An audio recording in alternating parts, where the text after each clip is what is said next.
for question 1, the diagram shows the Boltzmann distribution energies in a gas. So we have this diagram right here.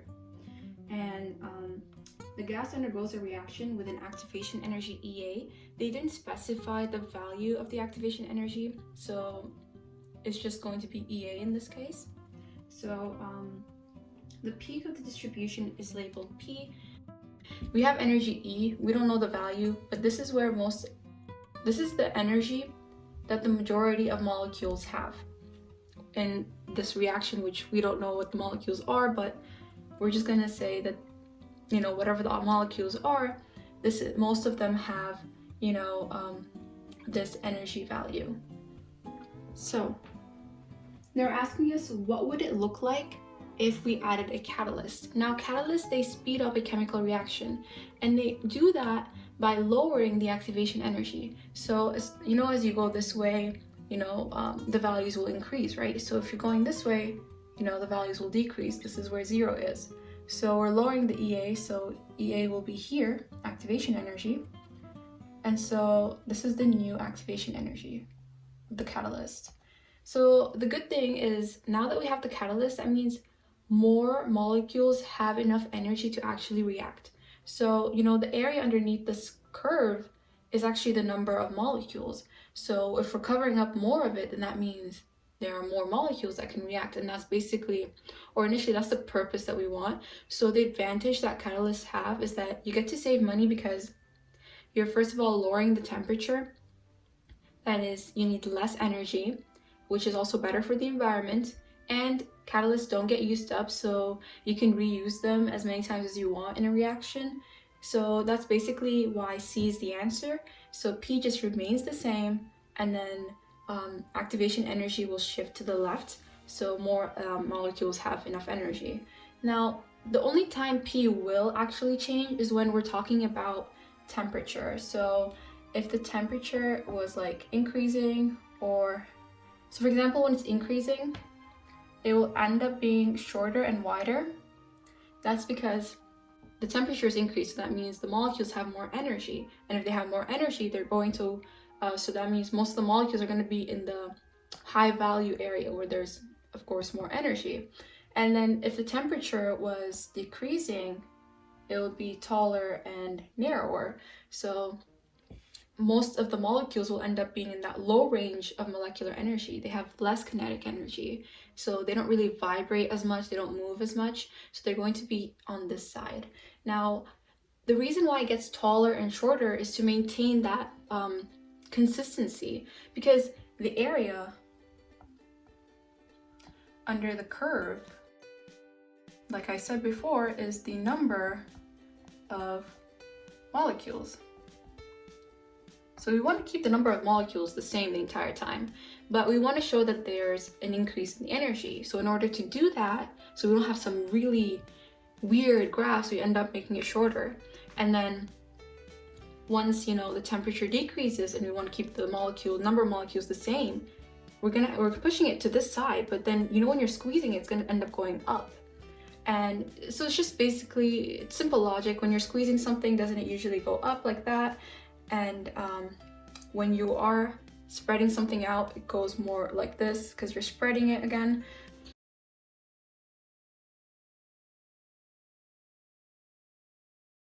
Alright, so for question 2, diamond is a pure form of carbon, and it's basically an allotrope of carbon, and it's made just out of carbon. So the mass of diamond can be measured in carats. So 1 carat, they told us, is 0.200 grams of carbon, which expression gives the number of carats that contain 6.02 times 10 to the power of 23 carbon atoms. Now, if that number is familiar to you, that is because it is Avogadro's constant, and that is in your formula sheet, and you should know what it is, and it's the number of atoms or molecules in 1 mole of a substance. So in other words, 1 mole of carbon has that many atoms, 6.02 times 10 to the power of 23 atoms or particles of carbon. And we know that 1 mole of carbon is 12 grams. You can get that from the periodic table, and that's basically the mass number. these are the same, right? So that means this many atoms is also equal to 12 grams of carbon. So we know that 1 carat, like they mentioned, is 0.200 grams of carbon. Now we have 12 grams of carbon, but we don't know how many carats. So what you're going to do is cross multiply. So 12 times 1 and 0.200 times x. So 0.200 times x is equal to 12 times 1, which is just 12. So x is equal to 12 over 0.200. And that is C. Okay, so for the third question, they're asking us which molecule or ion contains the smallest bond angle. So I drew them all out for you. And so this one is C2H4, right?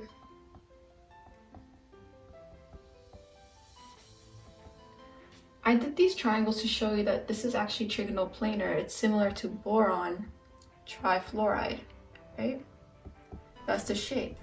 It's just that here you have 2 carbons, so you're just like, they're trying to trick you, but at the end it is trigonal planar, and the angle in between is 120 degrees. So 120, 120, right? And that's pretty big. Now for this one, it's also trigonal planar. It has that triangle shape, right? So that's also 120. And then here, I'm gonna draw it for you guys here. So oxygen will have 2 lone pairs, and that's actually a linear shape right here, which is 180 degrees. And then here they form a tetrahedral, which is 109.5 degrees. But in general, it's pretty big as well, so 120 degrees. Now this one's a tetrahedral, NH4+, so 109.5 degrees. Now I'm gonna mention that these are stuff that you're supposed to memorize. You're supposed to know what these are, you're supposed to know the names and the angles, and then you get to draw them out yourself once you actually know that. And the reason why I was able to draw NH4 as a tetrahedral is because nitrogen is in group 5, so that means it has 5 valence electrons. Hydrogen is in group 1, so it has 1, so plus 4 times 1 because there's 4 electrons, 4 hydrogens, sorry. And then it's a positive, that means they lost 1 electron. So in total, there should be 8 electrons, 8 valence electrons. So if you count, you're gonna have 1, 2, 3, 4, 5, 6, 7, 8. So this is correct. Now for this one, this is trigonal pyramidal, so that means the angle in between is around 107 degrees. Now this one's definitely the smallest, and that is actually mainly because of the lone pairs. So this is something I'm going to tell you, and it's pretty important. So I'm just gonna erase this right here. Now, lone pairs, so I'm gonna write LP with lone pairs, just like the oxygen. So we had this oxygen right here. There was 2 lone pairs, right? So the repulsion between these 2 lone pairs is really big. It's a lot bigger than the repulsion between a lone pair and a bonded pair. So this is a lone pair and this is a bonded pair, right? The repulsion between them isn't that great, right? But then the repulsion between a bonding pair and another bonding pair is the weakest. So between here and here, for example, or here and here, it's the weakest out of all of them. So that's how you know that. Okay, so I did make a mistake. This part is actually still 109.5. It's this that's actually 107 degrees. See, that's why it all makes sense now, because this is basically a lone pair and a bonded pair, and it's going to be larger, greater than the bonded pair and a bonded pair. See, the repulsion is pushing aside, that's why you end up with this. So from all the molecules and ions that we got, D is the one with the smallest, which was 107 degrees Celsius, oh my god, no, 107 degrees, so D is your answer. Alright, so for question 4, we're looking for the molecule with the odd number of sigma bonds. So a sigma bond is basically a bond that's formed in a single bond. And when you have a double bond, you end up with 1 sigma bond and 1 pi bond. And then if you have a triple bond, you end up with 1 sigma bond and 2 pi bonds. Okay, so we're gonna count how many bonds there are. So here there's 1, 2, 3, 4, 5. Because in the double we have 1 sigma and 1 pi. But we're only asked about the sigma bonds. So this one has 5 sigma bonds, so this one is correct. Then we have this one, so 1, 2, 3, 4, 5, 6, 7, 7. This one has 1, 2, 3, 4, 5, 6. So 6. So this one's a no, this one's a yes. And then here, 1, 2, 3, again the double bond. 4, 5, and 6, 6. Actually, no, it's not 6, sorry. So there's another bond right here. 7. So if you count, there's 1, 2, 3, 4, 5, 6, 7. So there's actually 7 sigma bonds. So that means there's a total of 3 molecules with the sigma bonds. So the answer should be C. Using B only. Oh, see, this is the mistake that you don't want to do. It's actually only 2. And the answer is B. See, right here is my mistake. Here's another one, and that's actually 8. So that's an even one. So these are the only ones that are actually odd. So B is your answer. See, that's why it's really important to practice, because you can make the mistakes now, and then when you're actually in the exam, you won't make the same mistakes. Okay, so for question 5, we're given these 3 organic compounds, and we're trying to find the one with the highest boiling point and the reason behind it. So basically, this is an aldehyde, ethanol, so the ending AL. It's an aldehyde. Ethanol, it's an OL, so that's an alcohol. And finally, this one has an oxy, so it's an ether. So we can draw this one out. Okay, it looks something like this.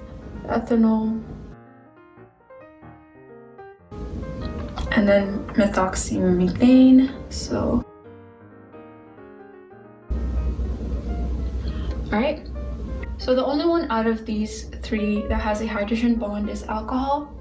And what hydrogen bond is, it's basically when hydrogen bonds with a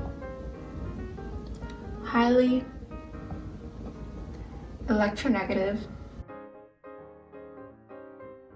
atom, such as oxygen, nitrogen, and fluorine.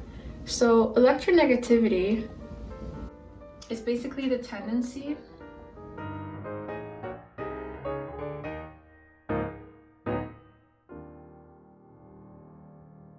in other words, these are the ones that usually love electrons. So they're like, just give the electrons to me and I'll keep them for myself. So if you have your periodic table, so say this is the periodic table, as you go up and to the right, the electronegativity increases.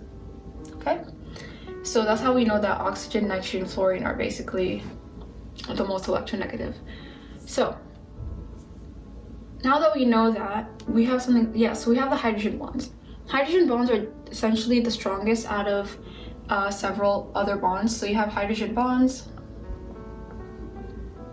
which are greater than dipole-dipole, or induced dipole, or basically like that, and then which are greater than London dispersion forces, or van der Waals forces. And then there's ion dipole, which is between an ion and a polar molecule. Now, we don't have any of that here. We do have the dipole-dipole, delta negative and a delta positive, because oxygen is very electronegative, so the electrons will go to it. So oxygen is more electronegative than carbon, we know that, and so this is a polar molecule.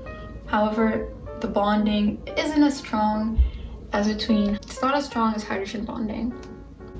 So if this one molecule of ethanol was to bond with another ethanol molecule, it will only be a simple dipole-dipole bond.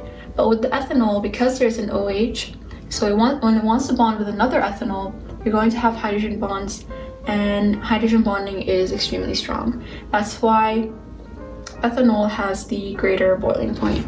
So that would mean that C is your answer. Okay, so for the sixth question, we're trying to find the oxidation state of sulfur. So in all three compounds, the overall charge is 0, but then, they never actually show it.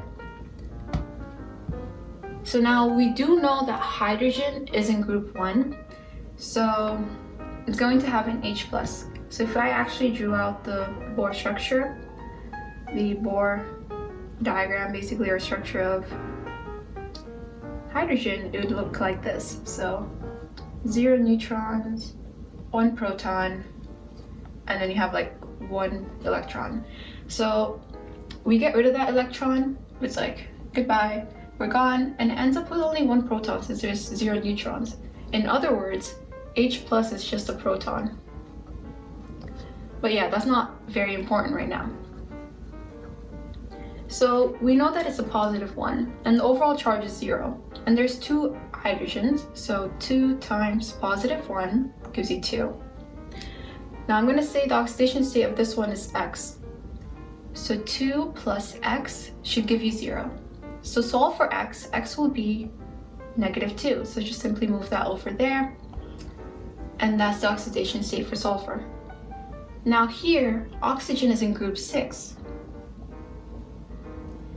So it has an oxidation state of 2-, because it's easier for it to just gain 2 electrons to get that full octet, or to be stable. So oxygen has a total of 8 electrons, right? So oxygen has 8 electrons. So 1, 2, and then the next one will have 3, 4, 5, 6, 7, 8. Now we need a full 8. We only have 6 on the outermost shell, so we're still missing these 2 here. So in order to get that, we'll just gain 2 electrons. So there was first 8 protons, so 8 protons minus 8 electrons was 0, so it was neutral. But now there's 8 protons but 10 electrons, so it's -2 or 2-. Okay, so we have that. I'll just keep it here then. Now we have 2 oxygens, so -2 times 2 is -4. Again, I'm going to make the oxidation state of sulfur as X. So X minus 4 should equal to 0. So sulfur X, X will equal to 4, or +4. And finally for this one, we know, again, hydrogen is in group 1, oxygen is group 2. So there's 2 of that, so 1 times 2 is 2. 3 of that, so 3 times -2 is -6. Again, I'm going to make the oxidation state for sulfur as X. So 2 plus X minus 6 should give you 0. And then X, so 2 minus 6 is -4, just 0, sulfur X, +4. So if you check your table, the answer would be A. Alright, so we're at question 7. And we're trying to find the enthalpy change of this reaction. So that would be delta H and then R. So we're trying to find that. But before we find that, we were given the equation and it's balanced out. We're given the enthalpy change of formation in order to form these given compounds. And we weren't given the one for nitrogen because nitrogen, and the reason behind that, well, first we need to understand what enthalpy change of formation is. And it's basically the change of enthalpy or energy when 1 mole of a substance in its standard state, so standard state is like its standard phase, so whether it's gas, liquid, or solid. So when it's in the standard state, is formed from its elements, right, under standard conditions. So these standard conditions are 1 atmospheric pressure and 298 Kelvin, which is a unit of temperature. So basically, nitrogen is already made from its elements anyways, under standard conditions. So essentially, You don't need any energy to make nitrogen because it's already there. So we have these three. So enthalpy change of the reaction is this part. So I'm just gonna erase this right now. Okay, so I'm gonna create a Hess cycle. So basically we're going to have the reactants here, products here, and then the elements here. So these elements are nitrogen, hydrogen, and oxygen. So we have nitrogen, plus hydrogen, plus oxygen. Nitrogen in gaseous form, hydrogen in gaseous form, essentially, or normally they are in gaseous form. And now we're just going to balance it out. So count all the nitrogens. That would give you 6 and 2, so a total of 12 nitrogens. And then you have 4 O2 here. And for hydrogen, it's an 8. Okay, so now these elements can create products or they can create the reactants. So the arrows will face upwards.